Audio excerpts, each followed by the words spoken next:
Okay. Good evening.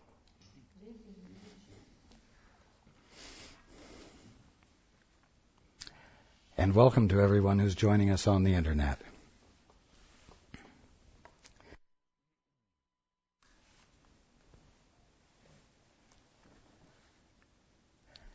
So, last week we talked about the inheritance of God's Son. In other words, your birthright. Now we're going to talk about the flip side, what you get as an orphan, as one who has gotten a divorce from his father. And it's called the dynamics of the ego.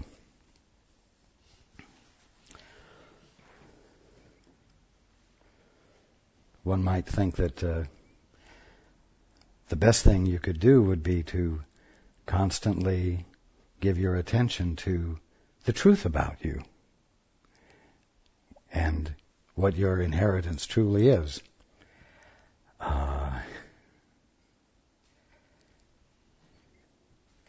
But the fact is that if you're not willing to look at the habits you have employed in order to remain unconscious of your birthright,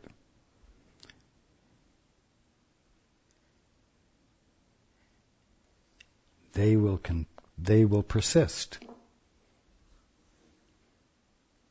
They will spontaneously continue. So, it begins, no one can escape from illusions unless he looks at them, for not looking is the way they are protected.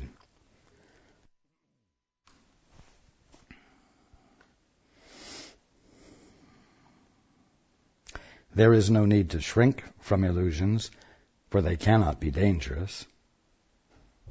We are ready to look more closely at the ego's thought system because together we have the lamp that will dispel it. There's a key here. Because together we have the lamp that will dispel it. It will do you no good to go on an internal witch hunt looking for the ego flaws while using the ego frame of reference to do so.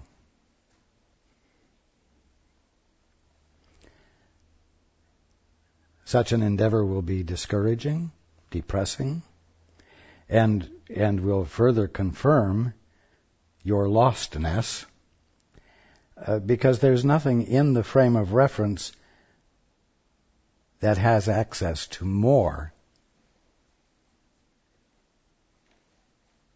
than the ego frame of reference which you have all carefully created and developed and practiced.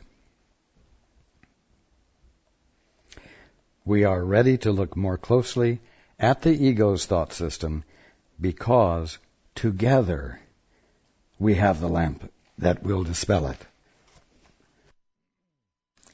And since you realize you do not want it, you must be ready. So, when you wish to conscientiously and constructively move out of the box you've been in, you must take the time, first of all, to establish a connection with me or with the Holy Spirit. It does not have to be a full-fledged connection. It does not have to be as well established as it is with Paul. But you have to turn your attention away from all of your conditioned responses. You have to be willing to be less interested in what you already know what you already think and what you already believe, and turn to that which you at least assume has a greater vantage point to look from, and be curious to hear whatever grander view may be provided, and you must invite that provision. Don't try to do it by yourself. Continuing, let us be very calm in doing this, for we are merely looking honestly for truth. You see, that's the difference. When you join with the Holy Spirit, or with your guide, or with me, it is to join in an endeavor to uncover truth. If you look to see what the ego habits and flaws are with the ego, it will be to uncover flaws in you, errors in you, not the truth. The dynamics, in quotes, of the ego will be our lesson for a while, for we must look first at this to look beyond it, since you have made it real. Now, I'm not going to ask you to answer this, but when it became obvious that we were now going to start talking about the dynamics of the ego, how many of you felt a little uncomfortable? Like last week we were talking about the inheritance of the Son of God, which was a very pleasant thing to contemplate, discussing. But now, it's like we're going to get down to business. No, we were down to business last week. Now we're down to the nonsense. So don't cast a shadow in front of you and get all uptight, as though we're going to uncover the terribleness, the ugliness, the flaws, the miserableness of you. Because, remember, after all this time, are you an ego? No. So this isn't about you. You are, each of you, the Christ. You have no existence except for God expressing Himself right where you are. And we've been talking for years now about this fact. So, now we're going to look at what isn't true about you, so that you might discover whether you're employing untruths, and so that you might see more clearly that they are untrue, and therefore there's no value for you in holding on to them, or basing your judgments and conclusions on things that aren't true about you. We're going to look at nonsense that you thought was not nonsense, so that you might see the nonsensicalness and find the total valuelessness of it. The dynamics of the ego will be our lesson for a while, for we must look first at this to look beyond it, since you have made it real. We will undo this error quietly together. No fanfare, no rah-rah hoop-de-doo, no contest, no conflict. We will undo this error quietly. We will uncover nonsense quietly. And its nonsensicalness will register with you quietly, and you will lay it to rest quietly. We will undo this error quietly together, and then look beyond it to truth. In effect, we will look beyond it to the truth that we have been discussing for a great length of time. What is healing? But the removal of all that stands in the way of knowledge. Or as I have said, knowing with a capital K. And how else can one dispel illusions except by looking at them directly without protecting them?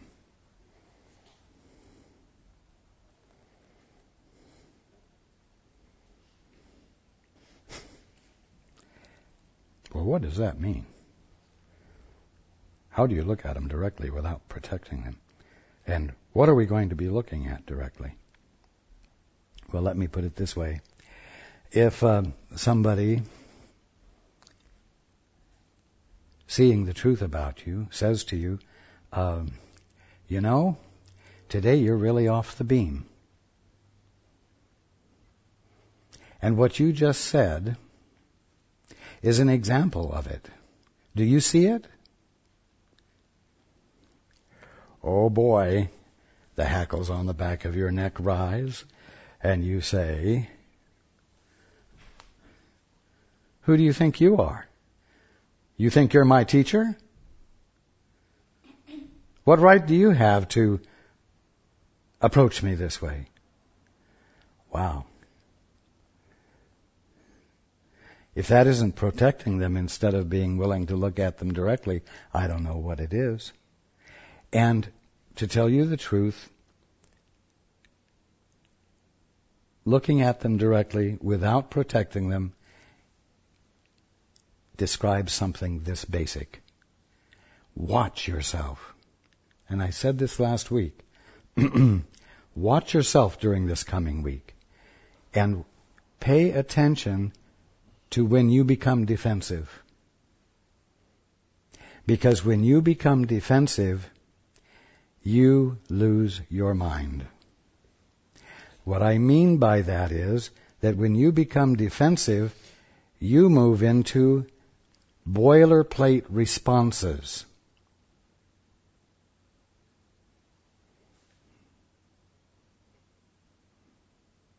And you will find yourself throwing out barbs in order to get the other one who's trying to help you see that you've gotten off the beam. You will throw out barbs that you know will hit their mark. It will be mean-spirited as a distraction to keep that person from pursuing greater clarity for you. The moment you become defensive, you move out of being conscious into nothing more but a lot of recorded sound bites. Little recorded retorts. Little recorded responses.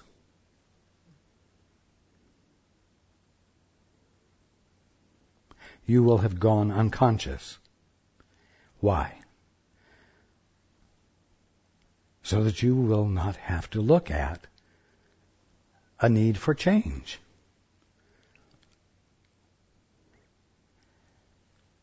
Part of your habit is to think that if change really is called for, you are doing something wrong, and therefore you are guilty, and therefore there is a penalty waiting for you, and therefore you had better deny it, and you had better find ways to justify not looking at it, because you don't want to experience the penalty of finding out that you are guilty.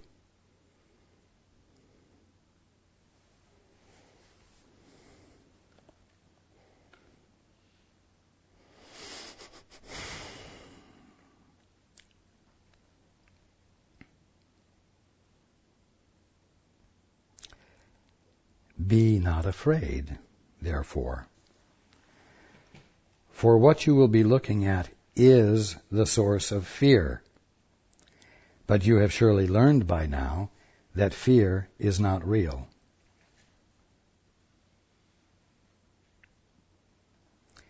We have accepted the fact already that its effects can be dispelled merely by denying their reality.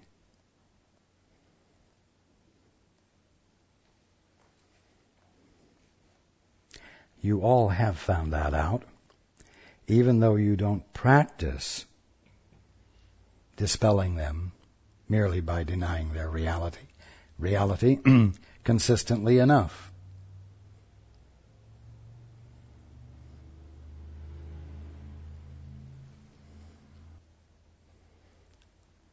The next step is obviously to recognize that what has no effects does not exist.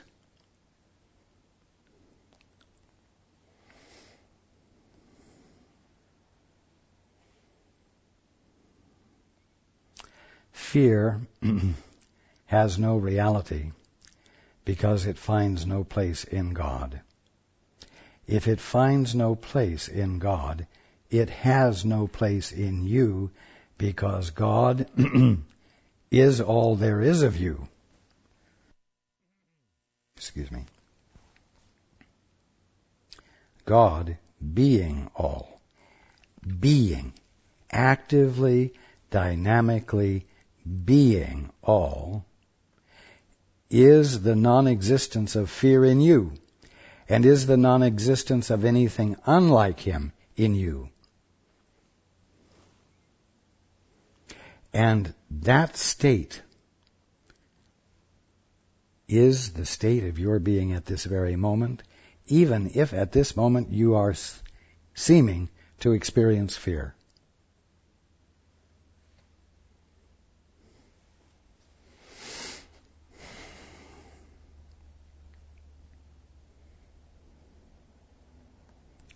Laws do not operate in a vacuum. And what leads to nothing has not happened.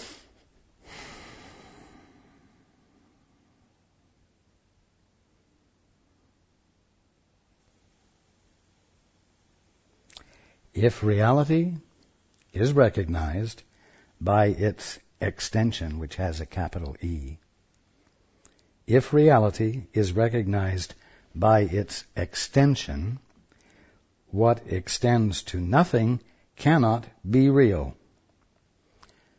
Creation is the extension of God. God extends Himself. The extension is creation.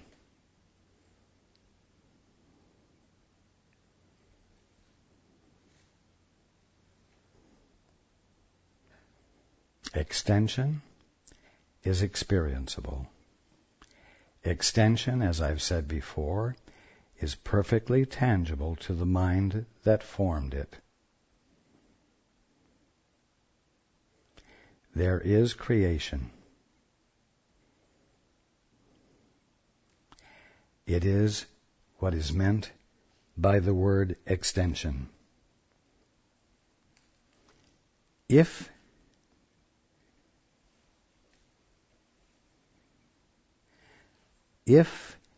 there were no conscious experience of being,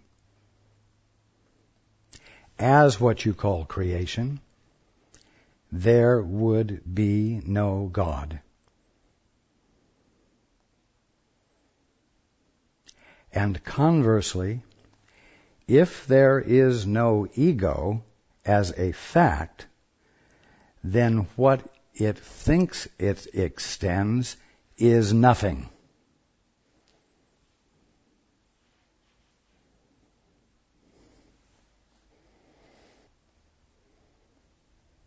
Again, if reality is recognized by its extension, what extends, such as the ego, to nothing cannot be real.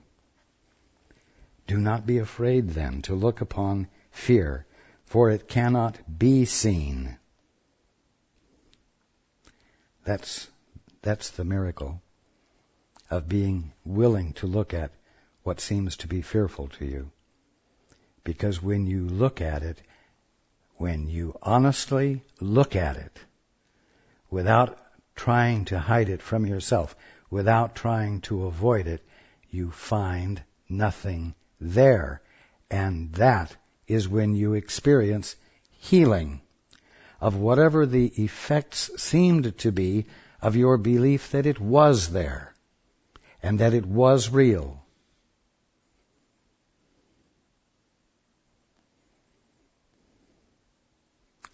Clarity undoes confusion by definition. And to look upon darkness through light must dispel it. You see, remember that you are to look at your lack of clarity, let's say. You are to look at your fears. You are to look at your spontaneous defense with the help of the Holy Spirit or your guide. One thing is for sure, when you do that, your guide will help you to be honest and will not let you use your standard habits for covering up and avoiding seeing what it is that you're doing that doesn't work and that doesn't accomplish anything. Let us begin this lesson in, quote, ego dynamics, unquote, by understanding that the term itself does not mean anything. It's like talking about dry water.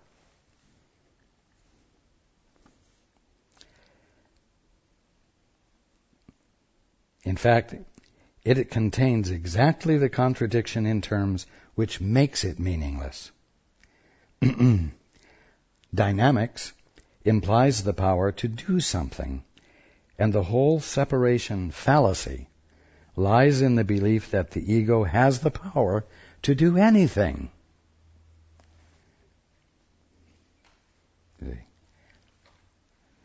The fly in the ointment is that the ego has no power to do anything because there is no ego. What is there to the ego? It amounts to a decision that each of you made somewhere along the way that said, but Father, I'd rather see it my way.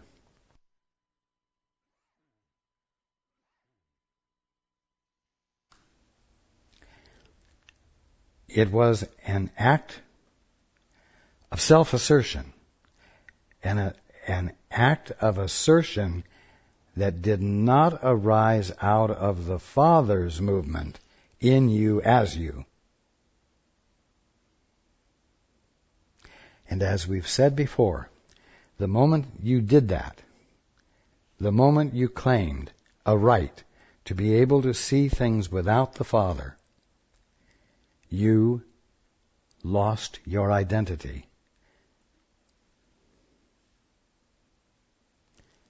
If you lose your identity, you don't know who you are.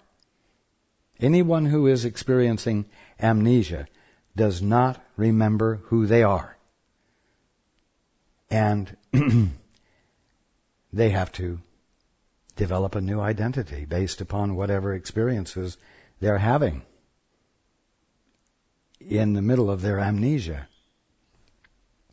And so you created a definition for yourself. A self-concept. And your brothers and sisters whom we learned last week are part of the infinitude of your being, all of them included in the infinite oneness of you. All of them are now strangers to you too. And so you have to make definitions for them. And pretty soon, because they're not asleep either and they're making definitions for themselves, it amounts to a bunch of definitions trying to relate to each other.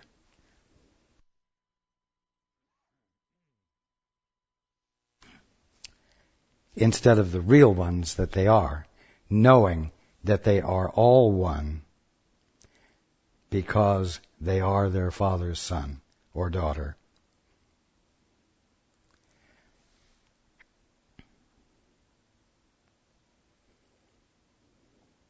So the ego isn't a presence. It is, for lack of better words, the Christ that you are, behaving as though you're not the Christ. Behaving as though you're something else.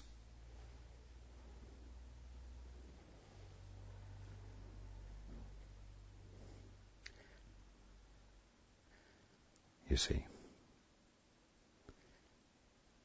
You lose your inheritance, and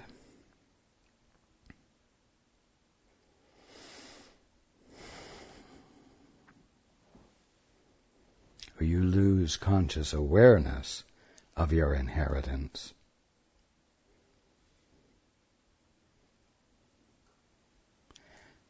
You become unknown to yourself, and your brothers and sisters become strangers to you. And then, with all the power of the Christ that you are, you begin behaving on the basis of lack of information. And you have to make up definitions of what is going on.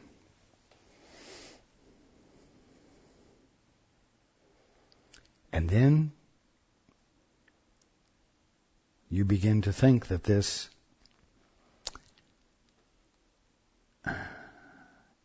inadequate state of mind is what you are.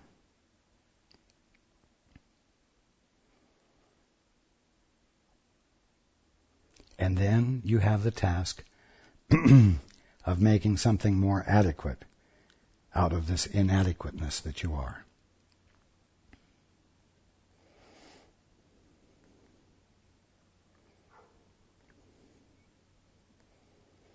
And because you are the Christ, and the power of God, the power of being is still in you, and you can't forget it, you think that you, in this inadequate state, have power to make things happen based upon lack of knowing, lack of knowledge.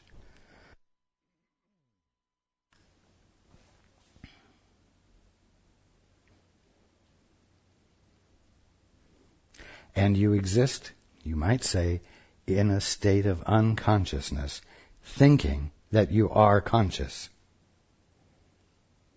Now, when we look at the ego, then, we are not considering dynamics, but delusions. We can surely regard a delusional system without fear, for it cannot have any effects if its source is not true. Fear becomes more obviously inappropriate if one recognizes the ego's goal, which is so clearly senseless that any effort exerted on its behalf is necessarily expended on nothing. Now listen. The ego's goal is quite explicitly ego autonomy.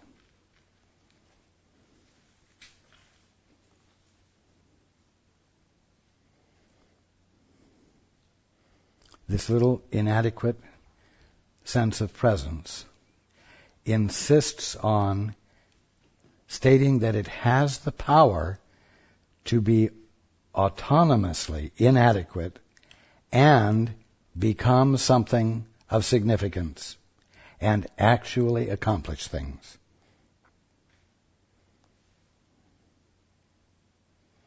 And that is its goal, to actually accomplish things on its own, thus declaring itself and proving its presence.